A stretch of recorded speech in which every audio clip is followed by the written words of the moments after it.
Do we ever stand back and ask, where does our money go? Are we all just sleepwalking spenders, buying things we don't really need and spending too much on the essentials? Are we handing over our hard-earned money without giving it a second thought? I'm Katrina Devereux, and in this series I'll be joined by personal finance expert Sinead Ryan, and we're here to help you take control of your cash. We'll have industry insiders giving you their tips on saving your money, and behavioural economist Dr. Pete Lunn will reveal how our basic human instincts are costing us at the checkout. Welcome to My Money and Me. You better get ready, cool and steady, do the rock steady, 'cause now it's the time.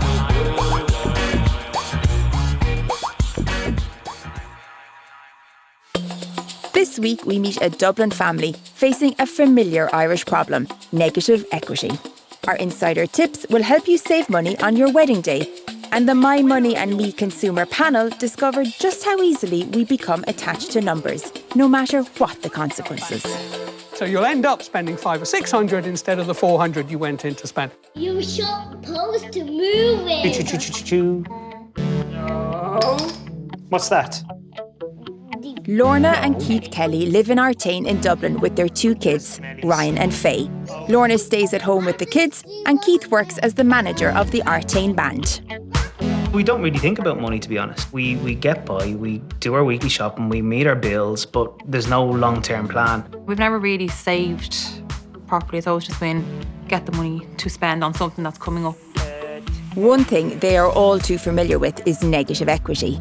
They bought a house in Roscommon at the height of the property boom. We were one of the last people in 2007, I think, to get a 100% mortgage. But when Keith landed his dream job managing the Artane band, they moved to Dublin. Hello, Artane School of Music. We're very much caught. Like, we don't want to keep our other house. We want to buy a new family home. But we're stuck now at the minute where we're paying rent, which is, to me, is dead money, instead of that actually going off a mortgage. With two young children, rent and a mortgage to pay, I wonder if they're finding it hard to live off a single income. And what does the end of the month look like for you guys? Overdraft. The same as the rest of the month, really. It's just... We're never really on top of it. It always seems to be, Messy. robbing Peter to pay Paul. I wouldn't like to know how much I spent on coffee in the last year. She would. Yeah. I That's don't what I'm drink coffee, afraid so it of. wouldn't be something I do. We spend a lot of money on the kids too, actually. There's clothes that still have tags, and we're just taking the tags off so they can put them on them once. No, I'm not that bad. These are a lovely pair of pants with a tag on them. 78. He's got a little bit to grow into I them. know, yeah. So you were just buying ahead? I was, yeah. Okay. That one for Halloween. That's for next Halloween, yeah? That's your zombie t-shirt for next Halloween. Oh, Terrifying. There's a lot more over that side though as well. Oh, right. A lot of tags here. Oh, they're lovely wellies. Do you wear these all the time? Yes. Wow, look at those lovely wellies. Yeah, And and one of these. snowshoes. They were reduced. And the lovely shoes for when you're a teenager. So we have shoes probably to do him up until he's making his communion, I think. Swimming. Oh, that's for swimming, That's if yeah. we- if Will that fit you? If we go swimming, yeah. In your mind, you saved 6 because you, I did, it yeah. was 16 and you got it for 10. So Yeah. that's actually 6 that you saved. Yeah. But really, you actually handed Spent over 10. 10. Yes, but we're going on holidays this year, so he's going to need them. This is like MTV Cribs, but for children. Yeah.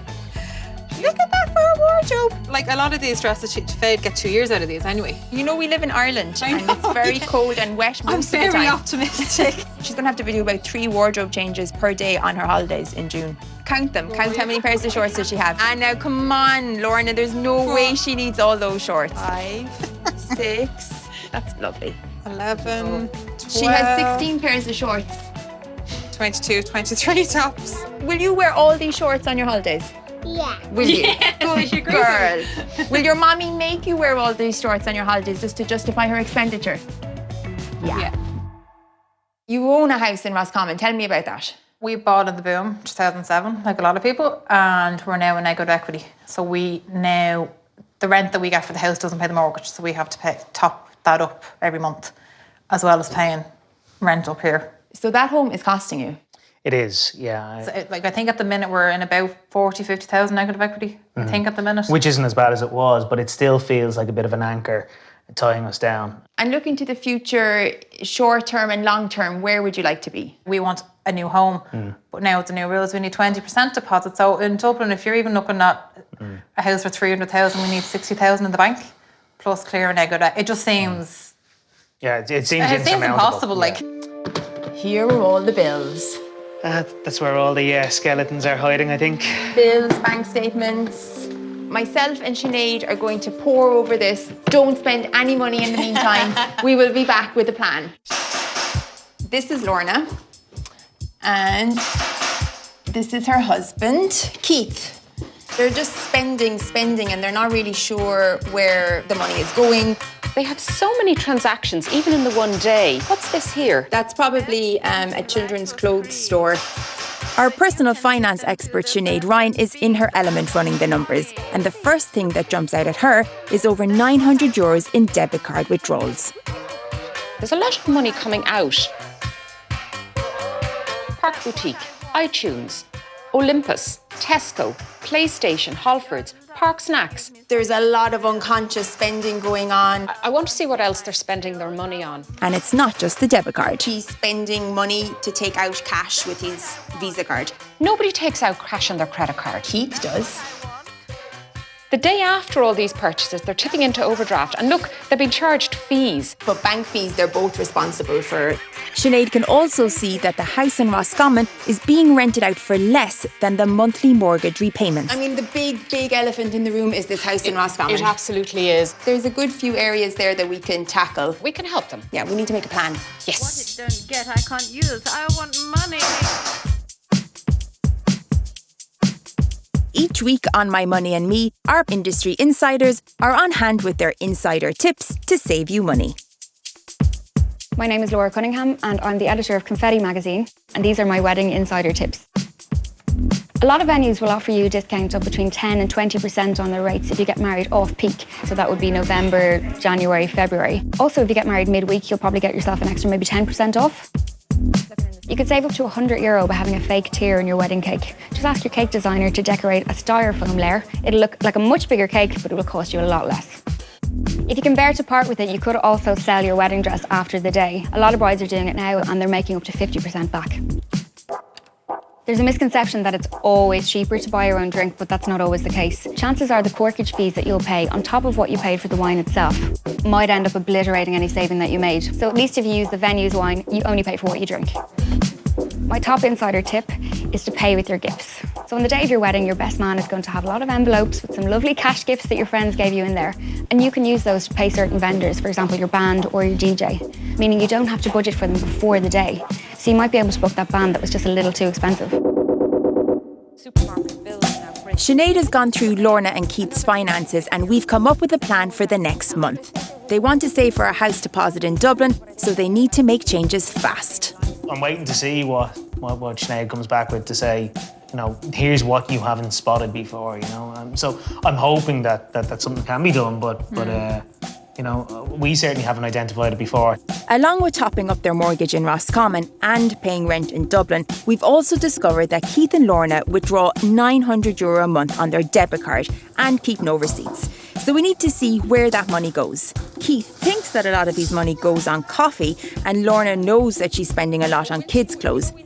But she got a surprise when he told her the amount. €2,000 a year. yeah, I didn't think I was spending that amount of money now. I just think 2,000 is a staggering amount of money. Fortunately, Sinead has found an easy way to save them some money straight away. Now, another big bill that I can see going through are medical expenses. Tell me a little bit about that. About 2 years ago, I was diagnosed with a blood condition. It means that weekly I have to take an injection, and it's quite expensive. Without the drugs payment scheme, it would be about $150 a week. So with the drugs payment scheme, it works out as about $144 a month. That's right. Yeah. And that's the most anybody in Ireland has to pay towards their own medicine.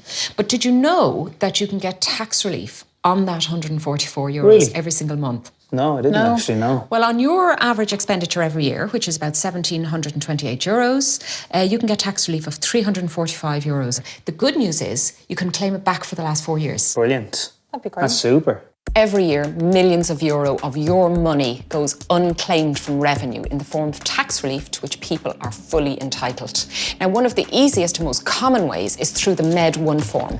This allows you to claim back medical expenses. It's very easy to complete. You don't have to attach all your receipts, but you should keep them, and you'll get a cheque in the post within 6 to 10 weeks. You have a habit of obviously looking in your wallet going, I have no money in there, and using your credit card to take out cash.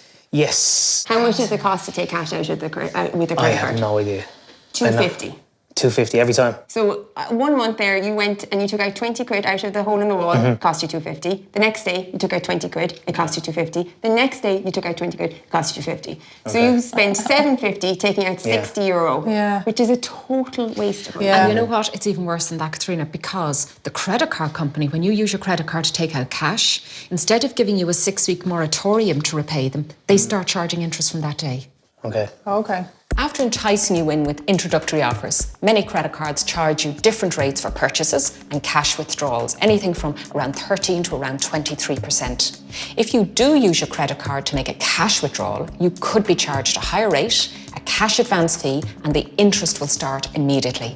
So the golden rule is, if you want to avoid interest and charges, never use your credit card to withdraw cash. And if you can, try and pay off the bill in full at the end of every month. So we're going to set you a challenge, which is you are a sleepwalking spender. You just drop money around the place. Who knows what it's spent on? Nobody can tell. So what we're going to do is we're going to give Lorna the card. Lorna is going to be in charge of cash. It's all going to go into their children's clothes. No. We have another plan for that. If you need any money, ask Lorna for it. And You're getting none. She's getting a challenge as well, is she? Lorna, yes. We're going to cut the children's clothing expenditure down from a very lofty sum to a more reasonable average of €30 a month. Now, of course, one of the other big expenditure items every month is paying for your mortgage on your house in Roscommon. And really, at this stage, I think we need to go down and have a look at that house and get to grips with it. As second-time buyers, Lorna and Keith will need a 20% deposit for a house in Dublin, which means they need to save around €60,000. For the next month, Lorna is in charge of all cash spending. After the break, we'll see how she gets on. And Sinead investigates the house in Roscommon. Do we know how much the house is valued at, for instance? No, haven't actually checked it out. I think we remember what the last house here was sold for. And what was that? 90,000. Gosh, that's a big drop, isn't it? Absolutely, yeah. And just how much control do we have over our spending? In the first of Dr. Pete Lunn's weekly experiments, the My Money and Me consumer panel explores anchoring, how planting a number in our heads can affect how much we are willing to spend. If I put a number into your mind, it'll act like an anchor and you won't move far enough from it. Around 100,000 Irish homeowners are still in negative equity after the property crash. Lorna and Keith Kelly are among those. So they've come to us for help as they want to save for a deposit on a new house in Dublin. Just a little bit of a change in attitude, and they're going to save a lot of money. Our personal finance expert Sinead Ryan wants them to become conscious of their spending. She's given Lorna sole control of the ATM card and told her to keep track of all their cash outgoings for the month. I am enjoying looking after the receipts because our main goal is to someday have a new deposit for a new house in Dublin. So I think we're being extra conscious of how much we're spending. Keith has actually been doing really well. I gave him the €40 last week and he went and got his haircut and he hasn't actually come back for any more. And I'm not volunteering to give him cash either, so. Each year in Ireland, parents spend an average of €563 per child on clothes. We've discovered that Lorna spends €2,000 a year on clothes for their 2 kids, and we want to break that habit.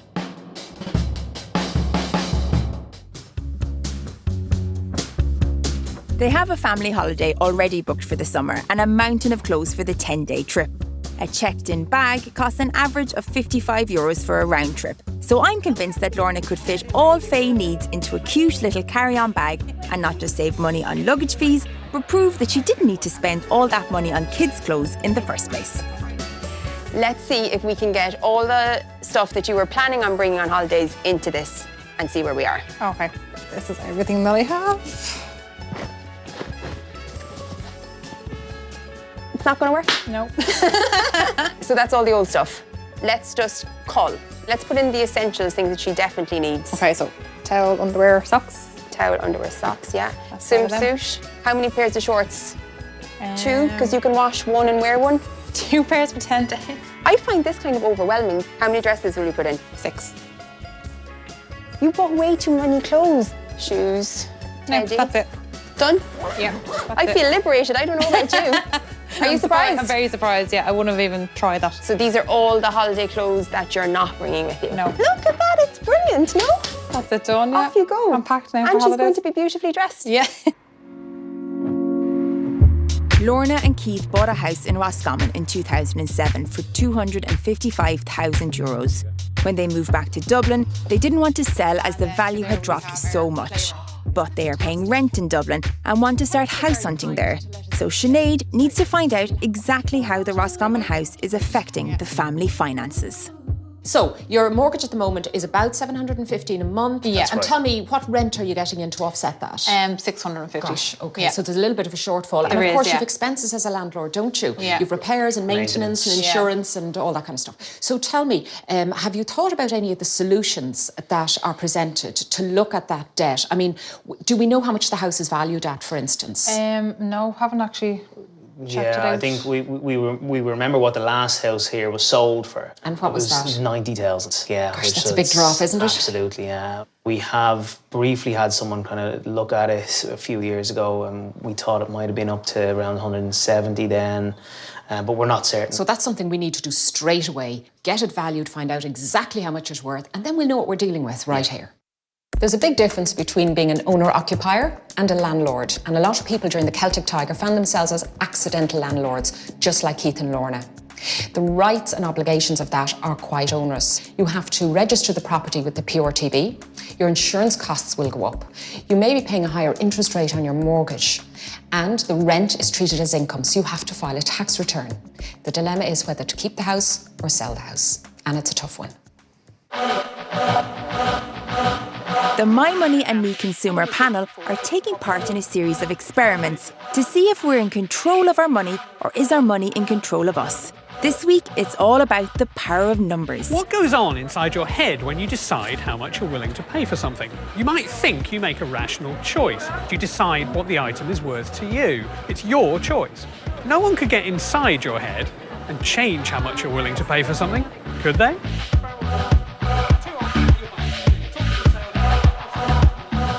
The first question is remarkably easy. Please write down whatever day of the month you were born on. I was born on the 16th of April. Okay, so I would write the number 16 in at the top of there. In this experiment, we've essentially put a random number into people's heads, the day on which they were born in the month. Now's where the fun starts. How much you'd be willing to pay for this good bottle of French wine. Then we hold an auction for the bottle of wine. Question is, will the random number we've put in their heads influence their bids? My birth date is 17, as it happens, when I was 1 cent below that. My birthday is the 25th, so it probably did shove me up to the top end of the market. So that was interesting. I just kind of stuck around my birthday. I picked 12.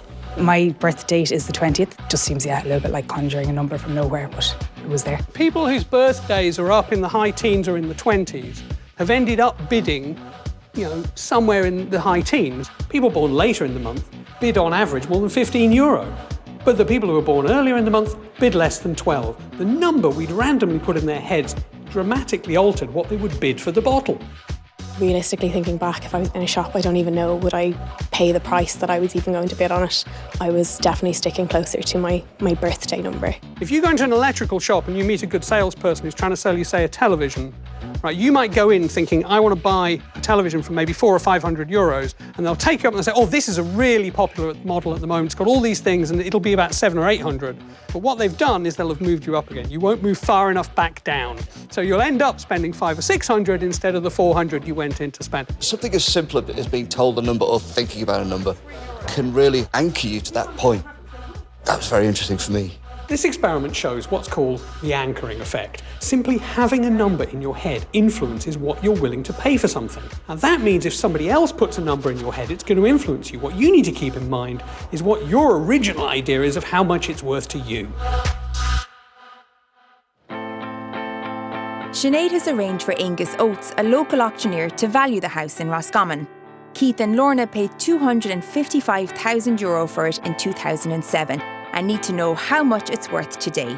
It will have a big impact on their plans to buy their next home in Dublin. We have some houses out the back that were sold recently. We have one there, a 4-bedroom semi-detached, which was sale agreed in the last 2 weeks at 85,000. And we have another one just up here as well, another 4-bedroom semi-detached, which was sale agreed at 90,000. But this particular property being a detached property, it's in a better location. This house would sell quite easily. Keith is eagerly awaiting a phone call from the auctioneer to find out how much they might be able to sell the house for. Okay. So 130,000, not as much as we had hoped. We had hoped for maybe closer to about 170,000. So a little bit dejected. That certainly gives us something to think about. Now that they know the house in Roscommon is worth €125,000 less than they paid for it, it's time to find out what's next for Lorna and Keith. Originally, you were looking to get a deposit for a house in Dublin. Yeah, I think now, since we got the house valued and kind of see how much negative equity we are in, and then you add on the deposit on top of that for a normal 3-bed house in Dublin, we're looking at about 140,000 between the two. So it was kind of an easy decision. We're going to move back to Roscommon. As soon as we decided that was the financial thing to do, it actually kind of made sense from a family point of view as well. The difference between renting and their mortgage means that moving back to Roscommon adds up to a €6,875 annual saving. And Keith is going to work from home 1 day a week, so added commuting fees will only knock €3,840 off that figure. So the move alone will put over €3,000 a year back in their bank account. One of the other areas that was interesting in terms of this whole experiment was Keith's walking around money. We asked you to keep note of what you were spending, and it turns out that you're spending €15 a day. So it adds up to €3,900, nearly €4,000 a year, which is significant. Very significant, yeah. It's mainly like a dinner a day and my couple of coffees. So it's just, I'm going to have to be more prepared. I think that's probably the big lesson that I've learned from this, is actually keeping a track of what we're spending on that daily spend. So how will you be able to cut down that cost? Living at home and working from home 1 day a week is going to obviously reduce one of those days. And then if I try and have 2 days where I'm prepared going in, and means maybe eating out twice a week, maybe. If Keith sticks to that plan, they'll save another €1,950 a year, bringing their running total to almost €5,000. And surely there's another big saving to be made on kids' clothes. You were spending €2,000 a year on clothes for kids. If you halved that, it'd be €1,000 a year. Yeah, it'd be huge, yeah. And I haven't actually bought anything. I have bought nothing since we started this challenge, so it'd be very good. So I think it's really worth the effort to try and do that. Yeah, no, it definitely is, yeah. I definitely think that would work for me. Yeah, okay. Yeah. Cutting the spend on children's clothes in half adds another €1,000 to the savings. So after moving back to Roscommon, Lorna and Keith will be nearly €6,000 a year better off. You didn't actually know what you were spending beforehand, so the saving could be even greater than that. It's amazing when you dig in deep how much more is actually there, you know. And I think if we come back to you in 5 years' time and there's 30,000 in the bank, we'll be delighted with you. We will. Great. Yeah, it'd be super. The process definitely helped us decide to move back to Roscommon. Yeah, absolutely. I think we would have still been very kind of will we, won't we, if we hadn't gone through it. I think having Sinead's support there to know that we're making the right decision, in a way we've kind of, it was a decision I think we were going to have to make at some point, but to know that it's the right decision for us, I think that was really important actually, yeah. While Keith and Lorna are happy with their decision to move back to Roscommon and park any thoughts of buying in Dublin for the time being, it's not without sacrifice. Keith is going to spend about 8 hours a week commuting, but it will save them around €6,000 a year, which is a huge help to their family finances. I think they've made the right decision.